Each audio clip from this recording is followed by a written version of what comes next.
So the next problem, I'm going to leave it all up for a second. The next problem up there is dealing with combining complex numbers. Now, basically what I told you guys to do for combining complex numbers,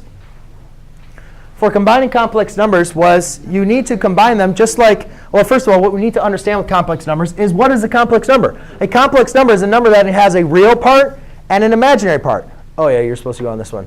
Wait, this will take me 2 seconds.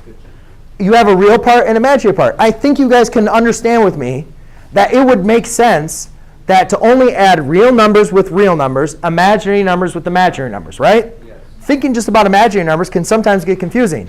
So if we just say, well, let me combine the imaginary with the imaginary and the real with the real. Just like x's go with x's, y's go with y's, correct? So, ladies and gentlemen, here you can see we have a complex number subtracting another complex number. So what I would recommend doing is distributing the negative sign. So minus a negative becomes positive, and minus a negative. So I have two positives. So I have 6 minus I, minus a negative 7, which is plus 7, minus a negative 2i, which is positive 2i. So I distribute the negative sign. Then I just group them.